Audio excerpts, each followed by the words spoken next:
सुप्रभात। Good morning all of you. आज हम लोग व्याकरण के बारे में अध्ययन करेंगे और व्याकरण में जो हम लोग टॉपिक पढ़ रहे थे उस टॉपिक का नाम था समास।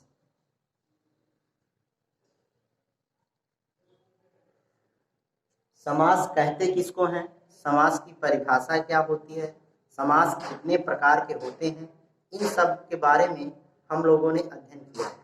तो समास के जो प्रकार हैं उसकी अगर हम बात करते हैं तो समास के प्रकार होते हैं छह प्रकार के समास होते हैं, जिसमें से हम लोगों ने जो पहला समास था उस पहले समास का नाम था अव्ययी भाव समास।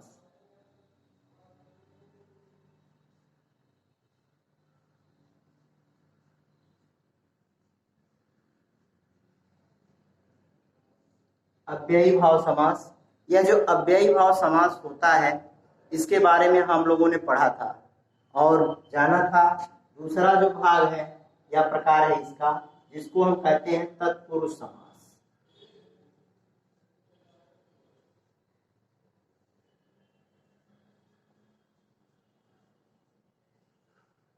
तत्पुरुष समास, तो हम लोगों ने अव्ययी भाव समास पढ़ा और ये जाना कि अव्ययी भाव समास वे समास होते हैं जिन पर न तो कर्ता का, न तो क्रिया का और न तो काल का और न तो लिंग का कोई भी प्रभाव नहीं पड़ता है। यानी क्रिया, काल, लिंग, वचन, इनका अव्ययी भाव समास के ऊपर कोई भी प्रभाव नहीं पड़ता है, उसे ही हम कहते हैं क्या, अव्ययी भाव समास या अव्यय।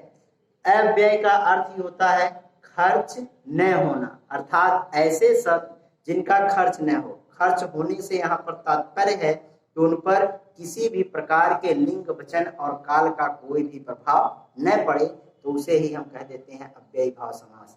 यह जो अव्ययी भाव समास होता है, हमने बताया था कि इनका कभी भी बहुवचन नहीं बनता है और कुछ ऐसे उपसर्ग होते हैं, वो उपसर्ग अगर किसी शब्द के पहले आ जाते हैं तब भी अव्ययी भाव समास हो जाता है।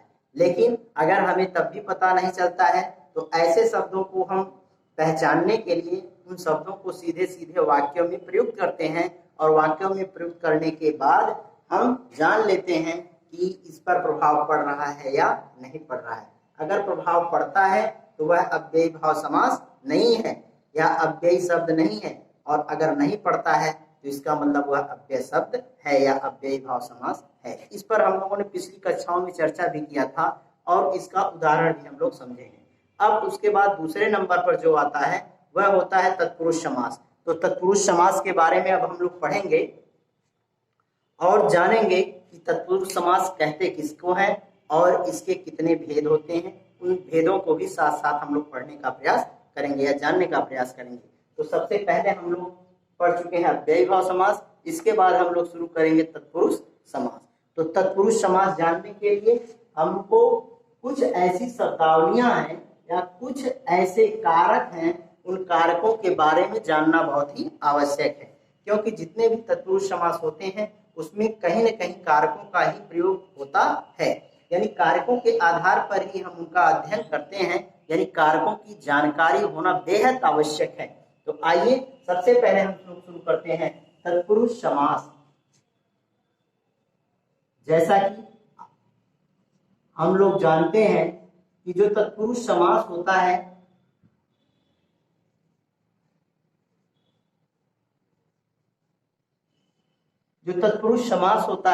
इस तत्पुरुष समास में भी दो पद होते हैं। एक होता है प्रथम पद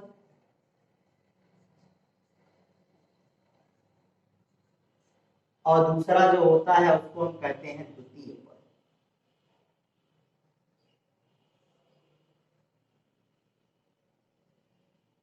एक प्रथम पद होता है, दूसरा होता है द्वितीय पद। इसमें जो दूसरा पद होता है वो प्रधान होता है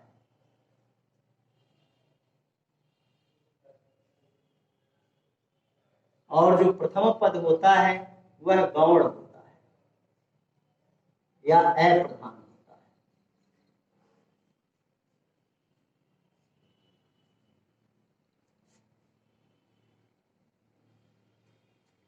तो तत्पुरुष समास में जो प्रथम पद होता है वह अप्रधान होता है और दूसरा पद जो होता है वो प्रधान होता है। आइए अब हम तत्पुरुष समास को जानने से पहले कारक चिन्हों के बारे में जान लें कि कारक चिन्ह क्या है और इनका प्रयोग कैसे होता है। तो जो कारक चिन्ह होते हैं हिंदी में, वैसे कारकों की संख्या होती है 8। हिंदी में कारकों की संख्या होती है कितनी? कारकों की जो संख्या होती है वह होती है 8। कारक करते क्या है? कारक शब्दों के साथ संबंध को दिखाते हैं और वे सभी शब्द एक दूसरे पर आश्रित होते हैं या एक दूसरे से संबंधित होते हैं, जिससे उनके बारे में उनकी जानकारी हमें प्राप्त होती है। यानी कारक क्या करते हैं? कारक शब्दों को एक माला में या एक निश्चित सूत्र में बांधने का काम करते हैं, जिसके द्वारा हमें पूर्ण अर्थ की प्राप्ति होती है। तो उसे ही हम कहते हैं कारक। कारकों की संख्या हिंदी में 8 होती है, परंतु अगर हम समास की बात करें तो समास में केवल 6 कारकों का ही प्रयोग होता है। अर्थात 6 कारकों का प्रयोग हम समास में करते हैं, परंतु कुल कारकों की संख्या हिंदी में 8 होती है। अब हम यहाँ लिख रहे हैं कारक और इस तरफ लिख दे रहे हैं कारक चिन्ह। कारक और कारक चिन्ह। तो कारक और कारक चिन्ह के बारे में हम लोग पढ़ लिया जाए तो सबसे पहला जो और इसके साथ होती है विभक्ति।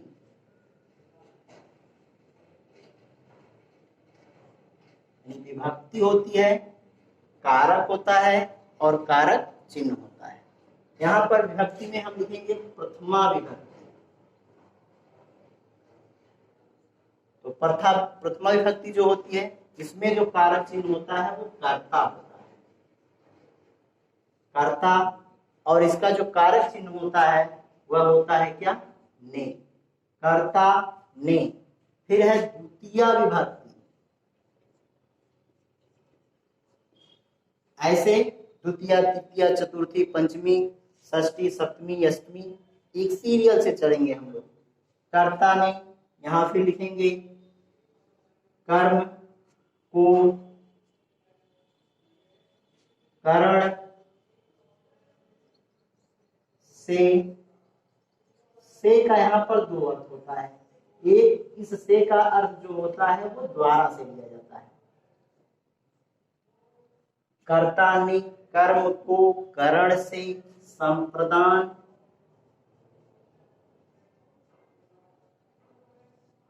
संप्रदान का अर्थ होता है के लिए, या इसी को हम कहते हैं हेतु, के हेतु।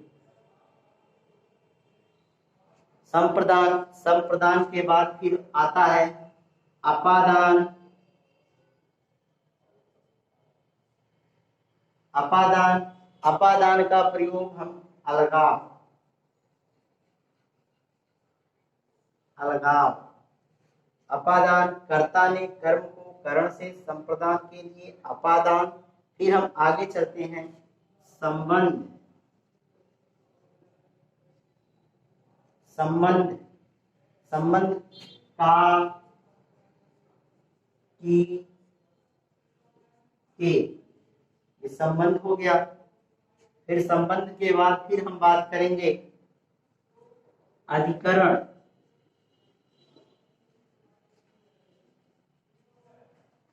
अधिकरण के लिए जो कारक चिन्ह है वह है में, पर। फिर अधिकरण के बाद फिर होता है संबोधन।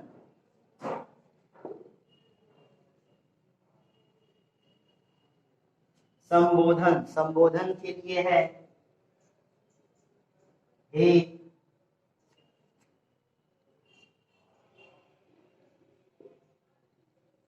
हो, अरे, आहा, आज। ये कारक हमारे हो गए 8। प्रथमा, द्वितीया, फिर यहाँ हो जाएगा तृतीया, फिर चतुर्थी, फिर पंचमी,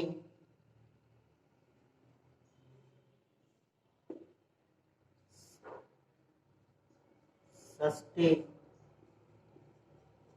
सप्तमी और फिर होता है अष्टमी। इस प्रकार हमारे पास जो कारक हैं वह 8 है, परंतु जो हमारा हिंदी होता है उस हिंदी में कारकों की संख्या 8 है। लेकिन अगर हम समास की बात करते हैं तो समास में केवल 6 कारकों का ही प्रयोग होता है, न तो पहले का प्रयोग होता है और न ही 8वें का प्रयोग होता है। यानी पहला और 8वां छोड़ दिया जाए तो इसके अलावा जितने भी कारक बचते हैं उनका प्रयोग हम हिंदी में या समास में करते हैं। तो चलिए सबसे पहले हम लोग ये कर्ता कारक, ये कर्ता के साथ जुड़ा रहेगा और इसका जो चिन्ह होता है वो ने होता है। जबकि जो द्वितीय विभक्ति है कर्म, कर्म के साथ हमेशा जो कारक होगा को जुड़ेगा। यह निश्चित रूप से जान लीजिए कि जो कर्म होगा उस कर्म के साथ हमेशा जो कारक चिन्ह जुड़ेगा वह को होता है। जैसे स्वर्ग प्राप्त, स्वर्ग प्राप्त, स्वर्ग प्राप्ति एक शब्द है। यहां मैं थोड़ा इसमें गैप दे दिया हूं, लेकिन गैप नहीं होना चाहिए। स्वर्ग प्राप्त, स्वर्ग प्राप्ति का अर्थ हुआ, अगर हम इसका विग्रह करेंगे तो हमको मिलेगा स्वर्ग को प्राप्त, स्वर्ग को प्राप्त।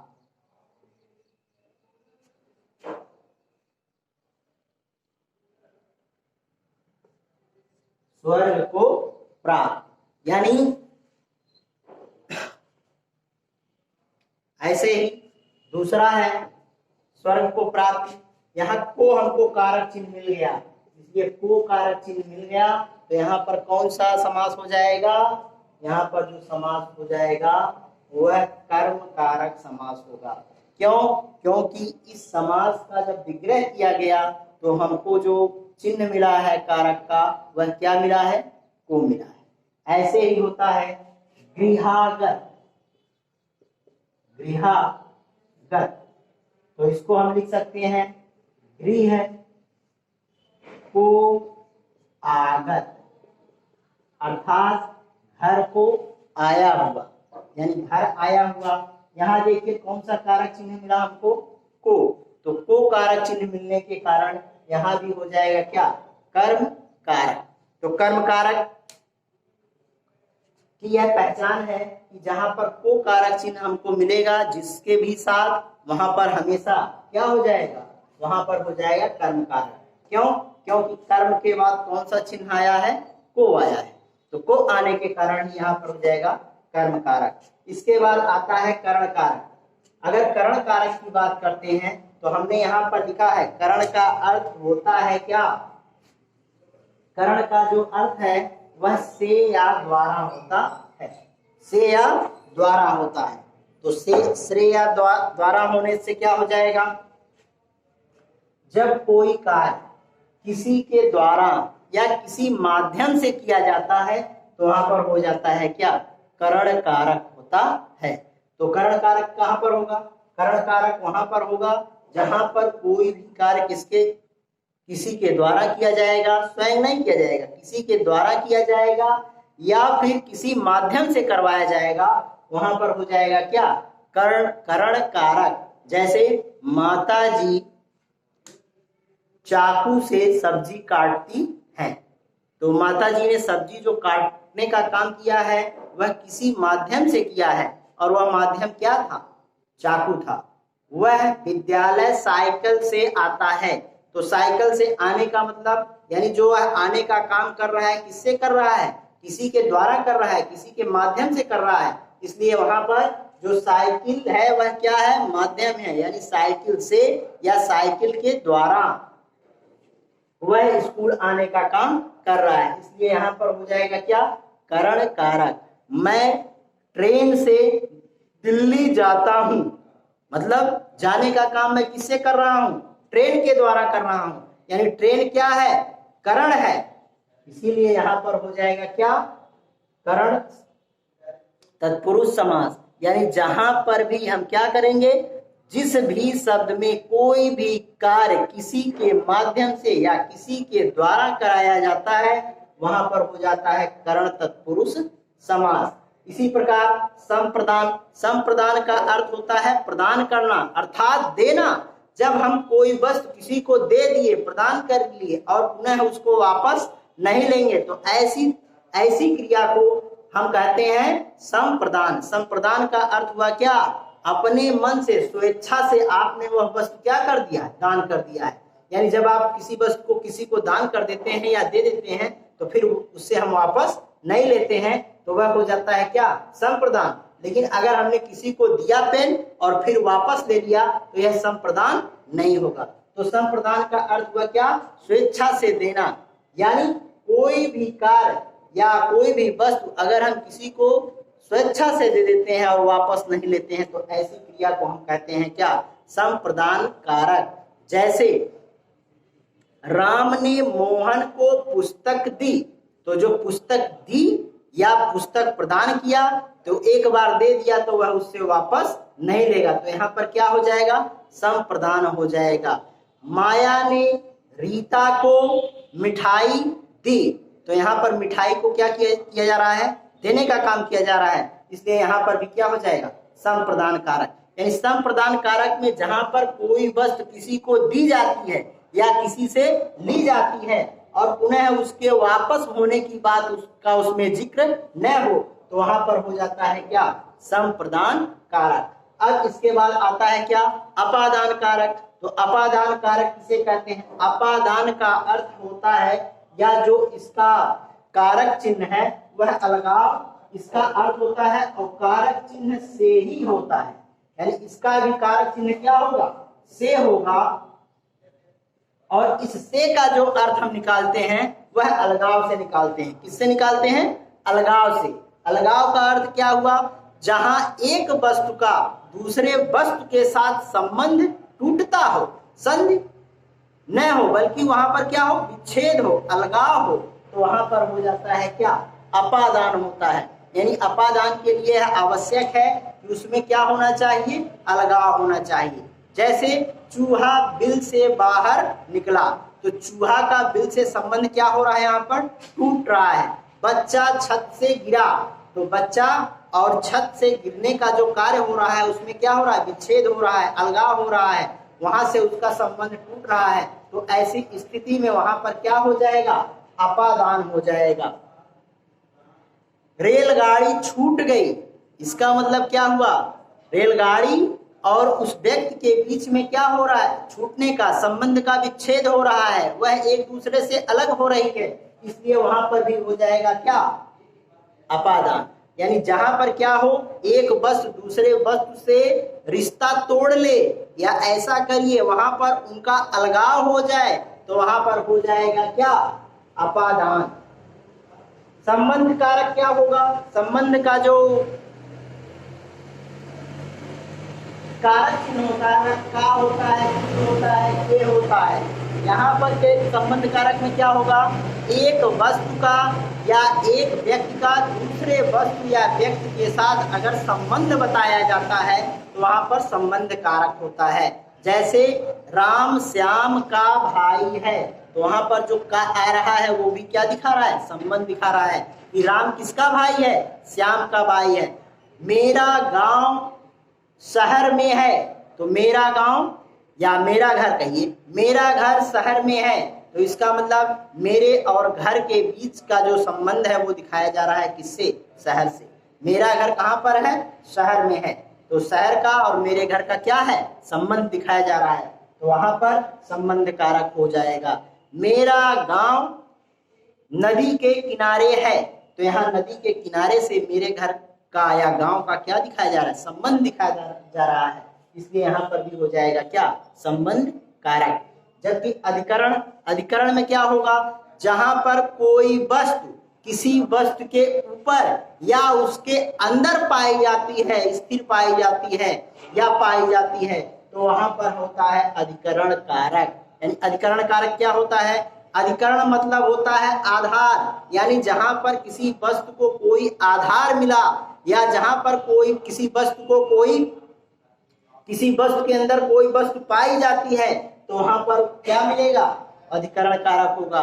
जैसे मछलियां तालाब में रहती हैं तो तालाब मछलियों के लिए क्या है? आधार है, इसलिए यहाँ पर हो जाएगा क्या? अधिकरण तत्पुरुष। ऐसे ही होता है, जैसे मेज पर पुस्तक रखी है तो मेज किसका काम कर रहा है? पुस्तक के लिए, आधार का। यानी पुस्तक मेज पर रखी है, पुस्तक के लिए जो आधार है वो क्या है? मेज है, इसलिए यहाँ पर भी हो जाएगा क्या? अधिकरण कारक। तो अधिकरण कारक में जहां पर कोई वस्तु किसी वस्तु के ऊपर या उस वस्तु के अंदर पाई जाती है वहां पर ही कहा जाता है अधिकरण कारक। जैसे बच्चे कक्षा के अंदर बैठे हैं या कक्षा में बैठे हैं, इसका मतलब क्या हुआ? जितने भी बच्चे हैं वो क्लास के अंदर बैठे हैं, यानी क्लास में उनका होना या पाया जा रहा है, इसलिए यहाँ पर भी हो जाएगा क्या? अधिकरण कारक। और संबोधन की तो बात ही नहीं करना है। तो इन 6 समास का ही प्रयोग, केवल 6 कारकों का ही प्रयोग किसमें होता है? समास में किया जाता है। आइए सबसे पहले जो तत्पुरुष समास था, उस तत्पुरुष समास में हम कर्म तत्पुरुष की बात करते हैं। तो कर्म तत्पुरुष की बात में हमने कहा है कि कर्म तत्पुरुष, या उसी को हम कह सकते हैं द्वितीय कर्म तत्पुरुष, ऐसा भी हो सकता है। तो नाम हम क्या रखेंगे? इनकी जो विभक्ति है या इनका जो कारक चिन्ह है, इन कारक चिन्ह के नाम पर उनके साथ हम तत्पुरुष शब्द को जोड़ देंगे, तो वह हो जाएगा करण तत्पुरुष समास, संप्रदान तत्पुरुष समास, अपादान तत्पुरुष समास, संबंध तत्पुरुष समास, अधिकरण तत्पुरुष समास, या प्रथमा विभक्ति तत्पुरुष समास, द्वितीय विभक्ति तत्पुरुष समास, तृतीय, चतुर्थी, पंचम, षष्ठम, ऐसे क्या हो जाएगा? उनके नाम के आधार पर ही हम उन समास का नाम रख देते हैं। जैसे हम लोगों ने अभी बात किया है कि कर्म तत्पुरुष पर समास, तो कर्म तत्पुरुष समास में हमेशा कर्म के साथ क्या आता है? को कारक चिन्ह आता है। तो को कारक चिन्ह आने के कारण ही वहां पर हो जाएगा क्या? कर्म तत्पुरुष समास। जैसे आशा तीर,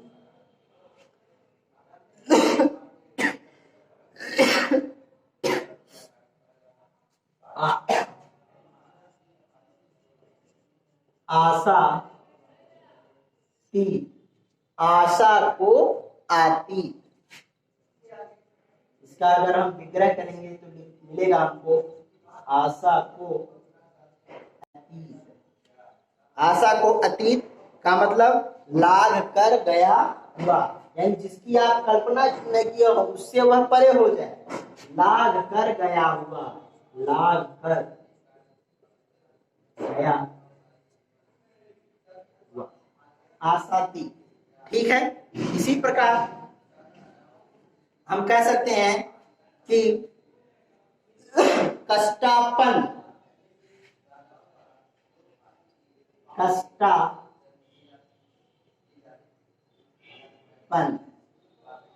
कष्ट को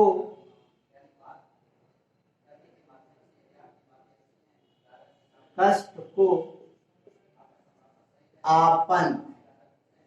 कष्ट को आपन मतलब क्या हुआ? इसका अर्थ यह हुआ कि कष्ट को प्राप्त या कष्ट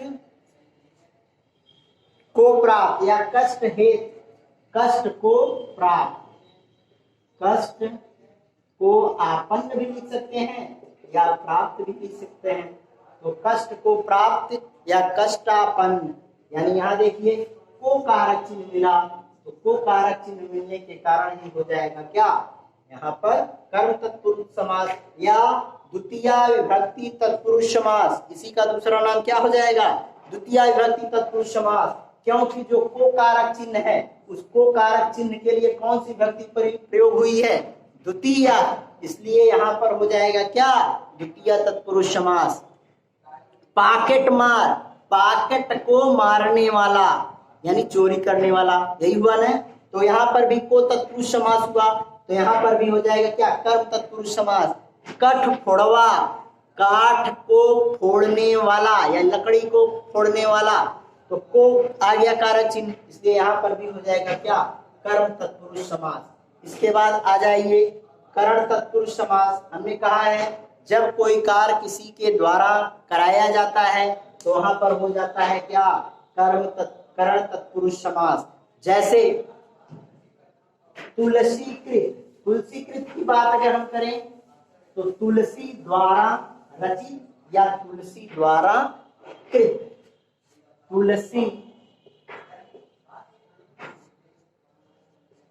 तुलसीकृत। तो तुलसीकृत का अर्थ क्या हुआ, तुलसी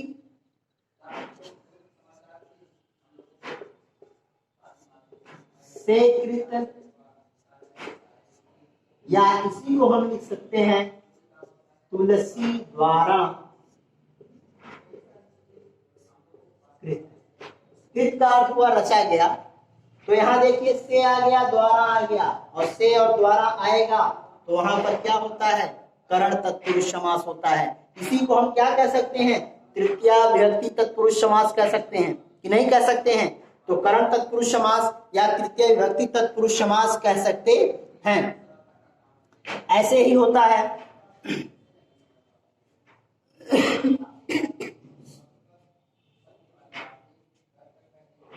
करण तत्पुरुष समास। करण तत्पुरुष समास के बाद फिर आएगा संप्रदान, अपादान, संबंध और अधिकरण। इसके बारे में हम लोग अब कल चर्चा करेंगे क्योंकि वीडियो लंबा हो जा रहा है और समस्या होती है डाउनलोड करने में।